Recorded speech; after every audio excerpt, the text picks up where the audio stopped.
Bienvenidos a Tres Respuestas, un espacio de opinión, discusión y propuestas. Nuestro invitado de hoy es Moisés Naim, venezolano, escritor, exministro, exdirector del Banco Central, también exdirector en el Banco Mundial, por muchos años director de la prestigiosa revista Foreign Policy y además autor de muchísimos libros, unos dedicados al poder y muy recientemente La revancha de los poderosos, que es la secuencia a su libro El fin del poder, y recientemente también un nuevo libro que habla de lo que estamos viviendo en el mundo, se llama Lo que nos está pasando, y que tiene muchas de las columnas que Moisés Naim ha compartido en distintos medios de comunicación. También es el director y presentador del programa Efecto Naim. Moisés, es un gran honor tenerte en Tres Respuestas. Gracias, presidente. Gracias por la invitación. Bueno, yo quisiera que empezáramos esta conversación de la siguiente manera. Hace ya unos años publicaste un libro que se llama El fin del poder, donde mostrabas casos de distintas naturalezas, empresariales, políticos, gubernamentales, donde los poderosos estaban cayendo frente a tempestades, irrupciones ciudadanas, etcétera, etcétera. Y publicaste hace muy poco un libro que para mí ha sido muy interesante, que se llama La revancha de los poderosos, donde muestras las tendencias autoritarias en el mundo y cómo las tres P's del populismo, la polarización y la posverdad están amenazando la democracia. ¿Por qué no empezamos contando la evolución de esa secuencia y entramos ahora en detalle, querido Moisés? Así es, esa es una buena descripción de mi evolución intelectual, de cómo, y ahí empiezo por un libro que usted no mencionó, pero que tiene mucha relevancia, que se llama Ilícito. Que esencialmente la historia es muy interesante, porque yo era director de la revista Foreign Policy y decidimos que íbamos a hacer el lugar, intelectualmente hablando, donde se reunía la gente que estaba buscando respuestas a las nuevas maneras de conectarse. Cómo la globalización estaba cambiando el mundo de maneras muy profundas. Y entonces en ese proceso viajé por el mundo buscando quiénes están en las fronteras de la globalización. Y encontré que los carteles criminales internacionales estaban por delante de los estados en casi todas partes, aprovechando de las nuevas ventajas, posibilidades que le ofrecía el ser tan multinacional en sus operaciones. Lo que sí apareció en esa revisión es que los gobiernos no ganaban. Había guerras de todo tipo contra las drogas, contra el tráfico de gente, contra el lavado de dinero, contra el tráfico de armas, hasta de órganos humanos. Los gobiernos abiertamente hablando de que tenían que estar en guerra contra los carteles criminales que llevaban eso. Y uniformemente habían fracasado. Tenían ventajas y victorias aquí y allá, pero realmente las guerras las estaban ganando los malos, los carteles malos. Y efectivamente, entonces después me puse a averiguar por qué era, y de ahí salió el libro, 8 años después de ese libro que se llama Ilícito, aparece El fin del poder, que usted muy bien describió, que es tratar de entender por qué y qué es lo que estaba pasando con el poder. Y allí el mensaje central es que en el siglo XXI el poder se había hecho más fácil de obtener, más difícil de usar y más fácil de perder, y que eso estaba ocurriendo en todos los ámbitos, en los ámbitos de la cultura, de las universidades, de los sindicatos, de los carteles, de los bancos, de los medios de comunicación, de los partidos políticos. En todas partes el poder se estaba haciendo más difícil de retener, pero al mismo tiempo más difícil de retener, efectivamente. Lo cual, 9 años después, me lleva a escribir la revancha de los poderosos, porque los poderosos no se quedaron esperando a ver qué les pasaba, porque estaban perdiendo poder, e inventaron todo tipo de tácticas, trampas y estrategias para contener las fuerzas que estaban erosionando su poder. Y Moisés, pero ahí cuenta la secuencia, pero ahí me gustaría de pronto pinchar, como digo yo, o ser ponzoñoso en un tema. Tú narras cómo los poderosos se toman la revancha y se toman la revancha con lo que puede ser un aumento del autoritarismo. Y sobre todo, cuando vemos lo que hoy algunas estadísticas nos muestran, es que casi el 70% de las personas que habitan nuestro mundo prácticamente están bajo regímenes autoritarios y hace apenas una década era entre el 48 y el 50%. ¿Tú crees que esos poderosos que hoy vemos que utilizan su poder para elegirse por la democracia y mutan a la dictocracia y después a la dictadura, están hoy aplicando ese libreto que tú denominas las tres P's de populismo, posverdad y polarización, y eso es lo que les está dando ese crecimiento y esa acumulación también de autoridad? Esa es una excelente síntesis y eso es exactamente lo que está pasando. Durante la pasada década y media, la democracia ha declinado en cuanto a su presencia, su influencia, su apoyo. Y hemos visto aparecer estos nuevos líderes, muchos de ellos autócratas, que utilizan las tres P's para poder estar en el poder y poder aumentar su poder y que tienen una vocación autocrática. El populismo siempre ha existido, pero ahora existe de una manera mucho más dura, ¿no? En la división de la sociedad. El divide y vender y vencerás es una vieja idea, pero que se ha tomado ahora, se ha potenciado y se está siendo utilizada de manera global. Eso amplificado por la polarización. En política y en las sociedades siempre hay polarización, grupos que entran en choque entre ellos, pero nunca los habíamos visto tan intensamente. La polarización, la división de la sociedad, la división por diferentes identidades, la polarización alrededor de una gran cantidad de temas que están fragmentando la sociedad y el gobierno y la política. Y todo eso, además, viene amplificado, potenciado por lo que llamamos el fin de la verdad, ¿no? La posverdad, donde ya tenemos dudas de a quién creerle, qué es verdad, qué es mentira, qué no. Y ahora que todo eso contribuye a que la polarización y el populismo tengan más impacto de lo que tenían en el pasado.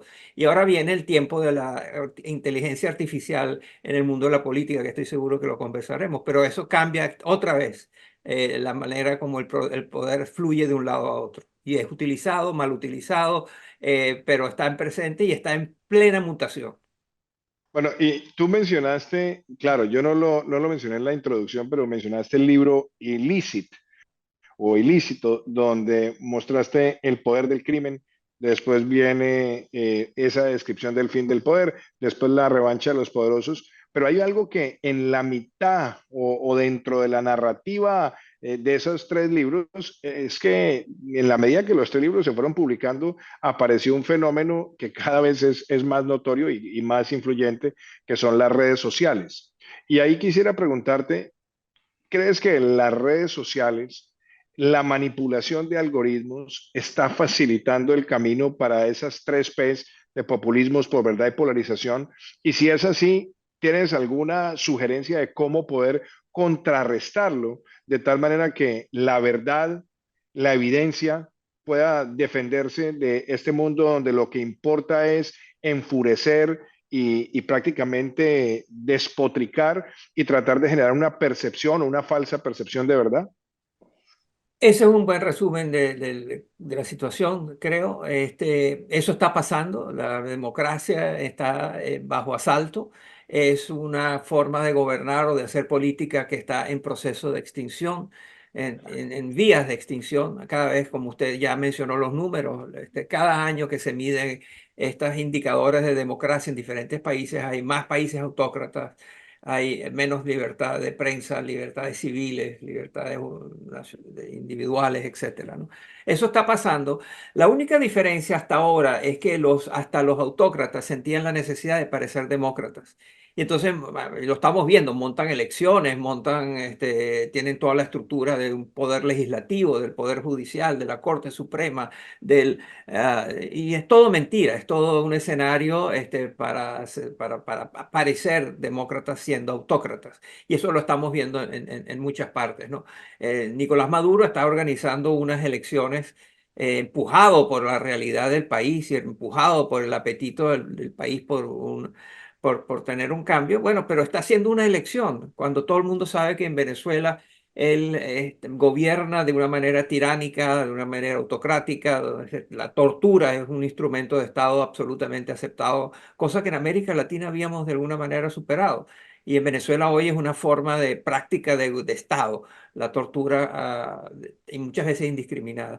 Así que usted tiene razón, detrás de eso están las redes sociales, detrás de eso está la identidad con que se identifica la gente, detrás de eso está el contener los asaltos a la democracia que todavía estamos viendo. Tú contaste en el libro del fin del poder, en alguno de los capítulos, cómo, por ejemplo, las redes sociales estaban también apoyando expresiones ciudadanas, quizás el caso más notorio, la primavera árabe, pero de esa experiencia de la primavera árabe a donde estamos hoy, vemos que la revancha también de los poderosos ha sido capturar esas redes, ser capaces de multiplicar la desinformación, polarizar al máximo y tratar de crear su propia verdad. Y de pronto, si vamos a los ejemplos históricos que ayer estaba revisando en uno de los libros sobre esa experiencia fatídica y criminal del nazismo, como el propio Hitler decía que su gobierno era la verdadera democracia, y el mismo Stalin utilizaba también frases de ese estilo para tratar que lo contrario se viera como propio.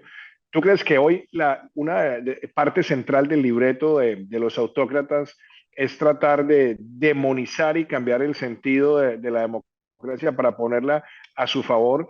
Y ahí la pregunta es, hay alguna luz que podamos nosotros apelar? ¿Hay algún vehículo al cual pueda apelar también la sociedad para defenderse de esta amenaza tan grande?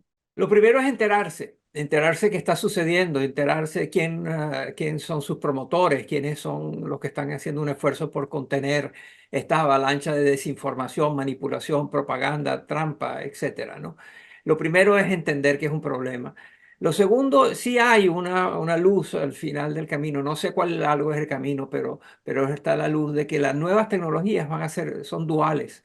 Por un lado, se puede hacer con la tecnología de la inteligencia artificial, se puede hacer mucho daño, se puede causar conflictos, aumentarlos y amplificar el caos.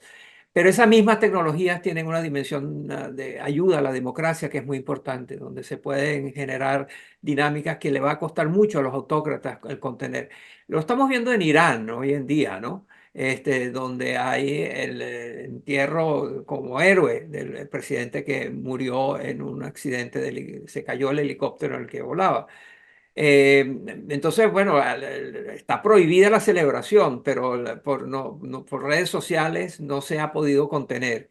Y Irán está vibrando con la idea de que este señor muy sanguinario haya muerto. Uno no le desea la muerte a nadie, pero este es un buen ejemplo de cómo hay toda una sociedad, un segmento de la sociedad que enfrenta la posición oficial, que es la de no reconocer quién fue este señor, ¿no? Yo he tratado en muchos espacios de referirme al libro de la revancha de los poderosos y hablar digámoslo, usualmente sobre la amenaza de las tres Ps. Pero entonces ahí, digámoslo, me quedan dudas que quisiera concretarlas a ejemplos precisos, ¿no? ¿Cómo ves las tres Ps, por ejemplo, en Estados Unidos? ¿No crees que el nivel de polarización está haciendo cada vez más difícil las soluciones bipartidistas, bicamerales? Y mantener políticas de Estado, y por esa vía también Estados Unidos está perdiendo un poco de espacio de liderazgo porque muchas de las grandes decisiones de largo plazo están siendo cuestionadas cada vez que ahora hay cambio de administración, y lo digo en temas muy puntuales, de los temas de comercio o los temas también de política climática o los temas asociados también con el multilateralismo. Esto va a depender mucho de quién gane las elecciones estadounidenses en los próximos meses. Si Donald Trump es elegido como nuevo presidente de los Estados Unidos, el mundo cambia. Cambian los Estados Unidos, cambia, haciendo por que él va a hacer las cosas que dice que quiere hacer, ¿no? Y él ya hemos visto que tiene propensiones y tendencias autocráticas en muchas de sus maneras de operar. En Estados Unidos hay más límites a lo que puede hacer, pero esos límites también pueden ser socavados, limitados, debilitados, etcétera. Y le dejan hacer al presidente, un presidente que quiera desmantelar eso, va a encontrar resistencia, pero no va a encontrar la imposibilidad de hacerlo. Entonces, sí, las tres Ps en Estados Unidos tienen una presencia muy potente. Es interesantísimo comparar la forma de hablar, las estrategias comunicacionales de Chávez con Donald Trump. Casi las mismas palabras, casi los mismos conceptos. ¿Quién es el pueblo? ¿Quién es la élite? ¿Quién es los malos? ¿Quiénes son los buenos? Todo eso mezclado con una ensalada de tendencias tecnológicas, sociológicas, demográficas, etcétera. Y entonces hay este mundo en efervescencia, donde una manera de gobernar es con las tres Ps. Las tres Ps le abren posibilidades, potencialidades y formas de actuar a quienes tienen el poder. Y esto ocurre no solamente en los gobiernos y no solamente en la democracia, está pasando en todas partes. En algunas partes de manera mucho más visible que en otras, ¿no? China, por ejemplo, que es un monolito autoritario eh, manejado ahora, antes por el Partido Comunista y hoy manejado por Xi Jinping como su jefe. Uno ve cómo está intentando manejar las cosas utilizando las tres Ps. O sea, lo que quiero decir es que con diferente intensidad y con diferentes consecuencias de corto plazo, las tres Ps están en todas partes. Populismo, polarización, posverdad. Yo he tratado de mostrar que en América Latina, más que hablar de conflictos de izquierda y derecha, vemos realmente una dicotomía entre lo que yo llamo demagogos y pedagogos. Y cuando uno quiere simplificar, los demagogos son los que están aferrados a las tres Ps y utilizan las tres Ps como forma de ascenso al poder y forma de gobierno. Pero también ve uno en el lado de los pedagogos, que son los que están haciendo gerencia basada en la evidencia, con políticas cercanas al desarrollo empresarial, generando crecimiento, y son los que tienen hoy mejor desempeño. Caso República Dominicana con el presidente Abinader, caso Uruguay con el presidente Lacalle, caso también como el de Paraguay. Vemos en Ecuador, digamos, una línea también muy similar a esta, y vemos también cómo de alguna manera el gobierno argentino está optando por la prudencia fiscal, por el orden económico, obviamente teniendo de pronto algunos matices ahí, pero en esa dicotomía de pedagogos y demagogos, y viendo que son los demagogos los que tienen hoy peor desempeño, ¿eres optimista frente al futuro de América Latina? ¿Y qué podrías decirnos sobre eso, Moisés? Que aún es muy temprano. Todas las tendencias que usted menciona y la realidad están allí. Me encanta esa diferencia entre los pedagogos y los demagogos. Creo que es excelente. Eh, y bueno, vamos a ver qué pasa. Porque lo que sucede con quienes llegan al gobierno, sean demagogos o pedagogos, se van a encontrar con enormes dificultades de tener un buen desempeño. La gente está clamando por nuevas cosas o por cosas tan antiguas que ya no les llega, como agua, que haga agua en la ducha en la mañana cuando se despierta. Eso ya no se los está resolviendo nadie. Hay una es la escasez en América Latina de todo tipo de servicios públicos, todo tipo de necesidades básicas, primarias en la sociedad, hacen que sea muy difícil gobernar. Y usted fue un protagonista significativo y exitoso a mi juicio. Su gestión fue muy eficaz, pero no suficientemente protegida y entendida por los colombianos. Y eso lo estamos viendo en todas partes, donde los éxitos que uno pensaba que era un éxito que contribuía a generar apoyo político, pues no, contribuía de hecho a aumentar la polarización, a aumentar la diatriba entre personas y entre partidos, etcétera. Entonces, hay una variable que hay que comenzar a discutir en detalle sobre América Latina, que no, que como que yo estoy de acuerdo con usted, que no tiene que ser derecha-izquierda, tiene que ser me gusta la idea pedagogos y demagogos, pero hay más, entre los que logran el desempeño y los que no lo logran. Hay una profunda dificultad de tener éxito como gobernante. Hay muy pocos gobernantes en el mundo cuyos votantes hoy en día sienten que están siendo representados o que no están muy bravos con el poder. Y vamos a ver qué sucede, ¿no? Pero lo estamos viendo en el caso del presidente de Estados Unidos, que realmente el desempeño económico agregado de Estados Unidos merecería que él tuviese mayor aplauso y mayor apoyo. Y sin embargo, todo ese éxito no le está comprando el apoyo político que necesita en una campaña electoral, ¿no? Hay dos temas que son bien sensibles, Moisés, y que de alguna manera también pues nos tienen que llevar a entender América Latina. Yo estuve en Chile recientemente Y hablando con intelectuales, de hecho con uno de nuestros invitados también en este podcast que fue Axel Kaiser, hablábamos cómo sistemáticamente desde el lado de los demagogos se dedicaron a hacerle creer a una juventud que todo lo que Chile había alcanzado era desastre, desigualdad, desesperanza, frustración, cuando tenía los mejores desempeños económicos y sociales de la región, y son muy efectistas y efectivos en esos mensajes. Y obviamente desde el lado de los pedagogos se dedica mucho más a la gestión, a la gerencia, a los resultados, pero no se tiene la misma efectividad en la comunicación. Tú que has estado también en el lado de la comunicación, que lo has seguido también desde el periodismo, ¿tienes alguna recomendación de cómo enfrentar efectivamente esas tres P's? Obviamente siendo también mucho más preciso y audaz en el mensaje político. La respuesta es que sí, por supuesto que hay que cambiar esto y darle más instrumentos y más capacidades a quienes están tratando de hacer las cosas bien y aumentando el desempeño del gobierno, etcétera.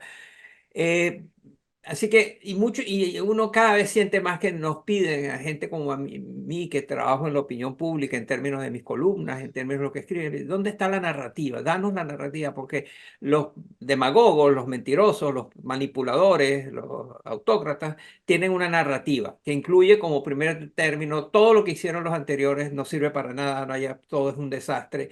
Entonces dice, ayuda, hagamos una narrativa, tengamos una narrativa para explicar cuál es la verdadera situación y que cuando pasan cosas como la que sucedió en Chile, donde los jóvenes no le daban a la democracia ningún crédito. Bueno, eso es cierto, hace falta una mejor narrativa, pero mucho más urgente que la narrativa es el narrador. Lo que le ha faltado a América Latina es un narrador continental, un narrador que enarbole las ideas liberales de una manera que sean seductoras, que puedan seducir a los votantes y que no se vea que los apoyos se están siendo dirigidos hacia una élite. De hecho, es muy interesante ver cómo el concepto de élite ahora está siendo repudiado, pero son una élite, ¿no? Gustavo Petro forma parte de una élite, lleva décadas en la política y siendo parte de una élite política. Y sin embargo, él habla de las élites como si fueran algo que acaba de llegar y que él va a enfrentar.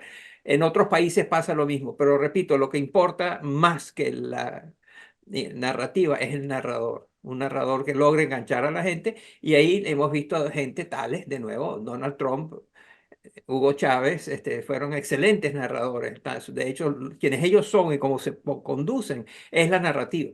Y bueno, yo ya que lo tocaste, caso Colombia, eh, ¿cómo estás viendo Colombia desde la perspectiva de las tres P's? Porque obviamente vemos caída de la inversión, caída de la economía, deterioro del orden público, fractura y prácticamente un debilitamiento del sector de la salud. En todos los frentes vemos que el discurso nunca se manifestó en nada que fuera efectivo, pero obviamente han tenido narrativa, han tenido también narradores, pero ¿cuál es la lectura que tú tienes de Colombia en este momento? Y también te pregunto, ¿ves claro en Colombia que va a ser derrotada esa tendencia demagógica? Yo espero que sí, pero no lo sabemos. Y no sabemos, o sea, es una de las grandes sorpresas es que uno pensaba siempre en el actual presidente Petro como un líder que entendía cómo funcionaba la política y qué quiere la gente. Y aquí que cuando es presidente, todos los días se mete un autogol.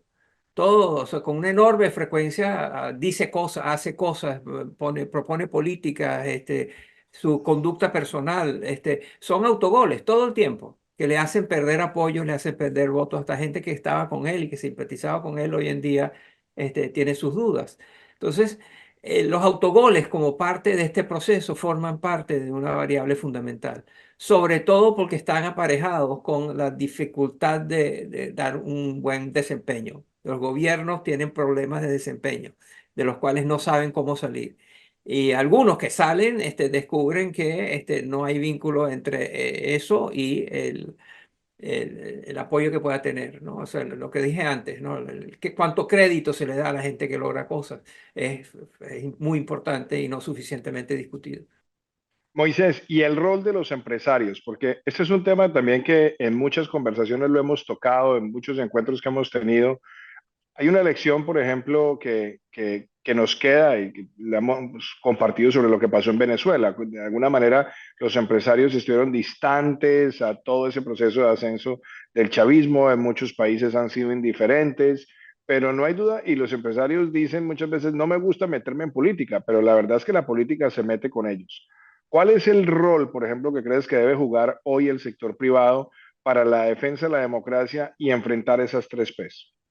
Presidente, imagínese que usted diga lo que acaba de decir, y si no haciendo referencia a los empresarios, sino a los militares. Claro que hay que estar cerca de los empresarios, claro que tienen que estar cerca de quienes están en el poder y tratar de generar estrategias conjuntas que alivien la pobreza, enfrenten la desigualdad, manejen la competitividad internacional del país, todo lo que sabemos, ¿no?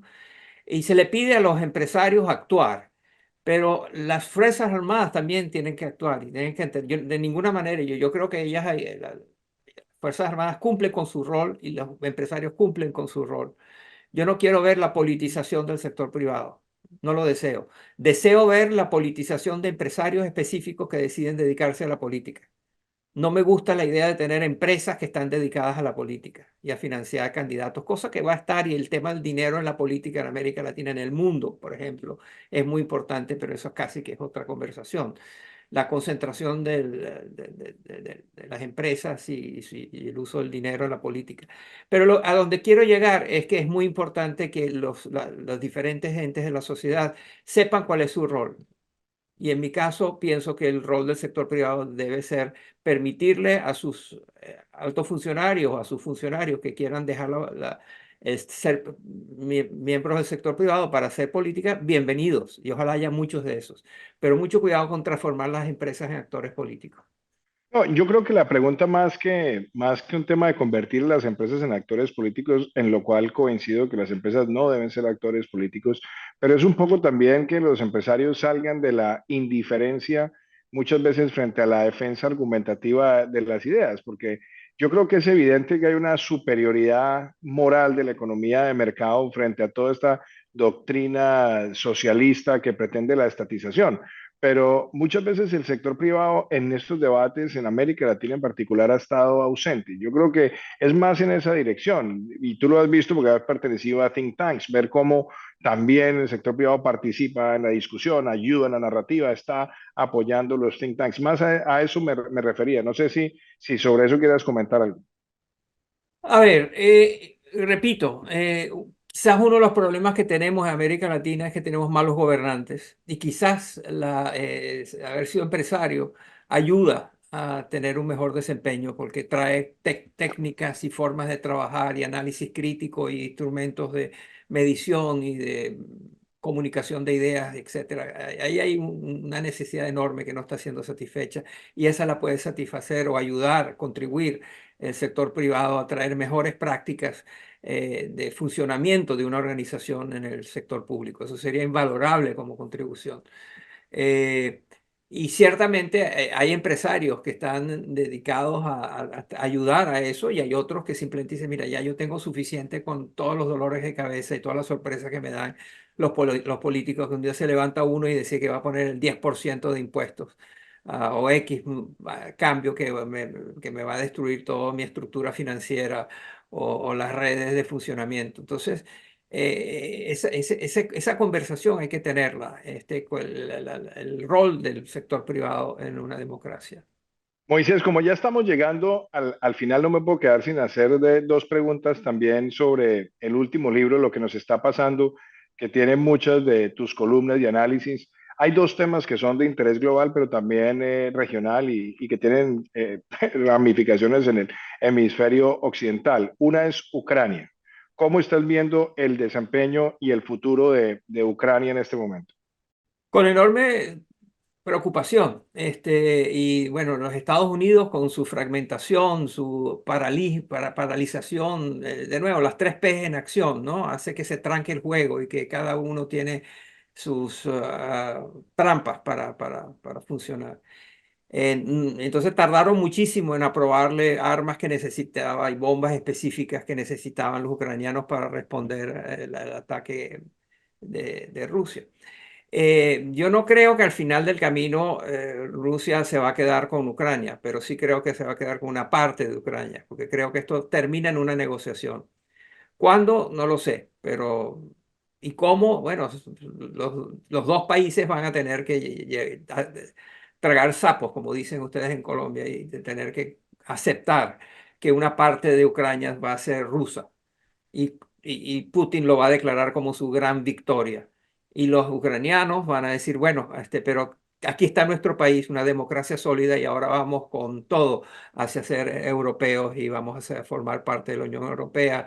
Está el tema de la OTAN, la organización del Tratado Norte, de una alianza militar, etcétera. Entonces, ¿qué veo yo? Yo veo una negociación en que ambas partes salen con algo que no les satisface a sus seguidores, pero que es suficiente para que ambos declaren victoria y se mantenga una inestabilidad reducida, amortiguada, atenuada por un tiempo. Entonces, si lo fuéramos a poner en algo concreto, ¿ves a Rusia manteniendo Crimea y no tomando más espacio territorial? ¿Y ves a Ucrania teniendo como victoria no dejar que se le desmiembre más territorio sin recuperar Crimea? Si lo pongo en términos prácticos. Así es, excepto que en las negociaciones, presidente, y usted lo sabe mucho mejor que yo, uno no sabe por dónde salta la liebre. Entonces uno no sabe uno puede tener una agenda que puede ser esa. O sea, ese podría ser un marco de acuerdo que permite ir hacia adelante. Pero que de pronto en la medio de la negociación pasa algo y no se sabe y se tranca el juego otra vez. Así que sí, yo creo que la descripción y el escenario suyo es totalmente correcto. De tenerlo como escenario en la mente a tenerlo en la práctica como la remarcación, redefinición de las fronteras entre Ucrania y Rusia es un tema grande y no sabemos cómo va a ser eh, manejado. Y Moisés, yo sé que ese tema que voy a tocar es sensible, pero tú lo has estudiado muchísimo. Y te lo quiero plantear con la siguiente pregunta. Vemos la situación terrible que ocurrió en Israel en octubre del año pasado. Es el mayor asesinato de población judía después de la Segunda Guerra Mundial. Hemos visto también la respuesta de Israel y, por supuesto, los costos difíciles que trae consigo enfrentar a un enemigo irregular en términos también de a veces de desproporción y demás, y también inclusive de situaciones que vulneran estándares de derecho internacional. Pero mi pregunta, para no quedarnos en donde está hoy concentrado el problema, es ¿qué ves y cómo ves la evolución de esto? ¿Y te atreverías a decir qué puede estar sucediendo en 3 años? No, sería intelectualmente suicida de mi parte anticipar qué va a pasar en Gaza y en Israel y en esa parte del mundo. Creo que los mismos protagonistas centrales de la historia no saben en qué va a pasar. Recordemos que antes que estallara esta terrible ataque contra Israel, el primer ministro Netanyahu ya tenía problemas políticos importantísimos.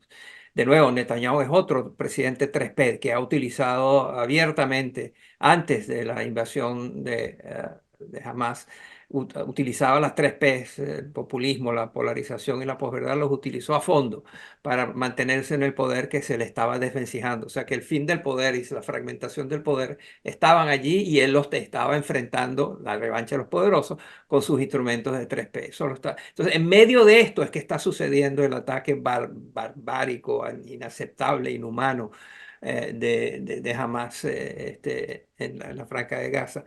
Hay una anécdota que a mí me parece que es muy reveladora. Yo le reclamé a un amigo mío que es un influyente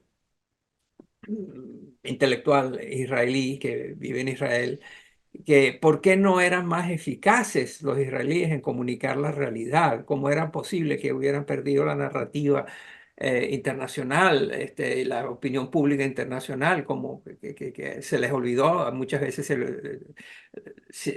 hablan de las cosas que pasaron debido al uso desproporcionado de la violencia por parte de Israel.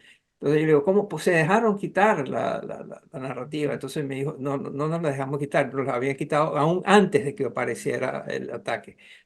Nuestra narrativa la tenemos perdida desde antes. Y lo estamos Bueno, viendo, ¿no? Alrededor del mundo, el mundo entero está pidiendo que, influyendo sobre Israel, ¿no? Y entonces, y yo no creo que tengamos una resolución de texto. Un dato, y con esto termino, interesante, es que hay un compromiso. Creo que vamos a ver un acuerdo entre Israel, la normalización de las relaciones entre Israel y la Arabia Saudita con eso una, sería muy, muy importante. una serie de condiciones que también tienen que ver con un doble, del Estado, un doble país ahí, ¿no? Ahí sí creo que vamos a tener buenas sorpresas pronto. Pues Moisés, siempre es un deleite escucharte y no me puedo quedar sin hacerte la pregunta obvia, ¿no? Ya hemos visto ilícito, hemos visto el fin del poder, la revancha de los poderosos, ahora este compendio de columnas, lo que nos está pasando, pero ¿cuál es el próximo hit de Moisés Naim? ¿En qué estás trabajando en este momento? Muy generoso, presidente. No sé si va a ser un hit. Eh, y mi editorial me va a matar si digo demasiado. Hay un libro que está en marcha, y mi editorial es para el año 2025, a pesar que va a estar listo un poco antes. Y tiene que ver, en términos generales, con qué es lo que hacen los seres humanos tan vulnerables a ser manipulados. Por qué somos manipulados tan fácilmente? ¿Por qué hay 74 millones de personas que votaron por Trump en las elecciones anteriores? ¿Por qué? Y no solo en la política, sino en los negocios, en todos los ámbitos de actividad humana hay los manipuladores y los manipulados, ¿no? ¿Y qué es lo que hace que eso sea así? Pues estaremos muy atentos a ese próximo libro también, Moisés. Muchas gracias por acompañarnos en Tres Respuestas. Ha sido verdadero honor y esperamos que vengas o que vayas pronto a Colombia. Yo estoy en este momento en la Universidad de Cornell, pero espero que puedas estar pronto en Colombia, donde te apreciamos y te respetamos tanto también, compartiendo todos estos análisis y tesis. Es un honor tenerte en Tres Respuestas. Muchas gracias, Moisés. Gracias a usted, presidente. Mucho éxito.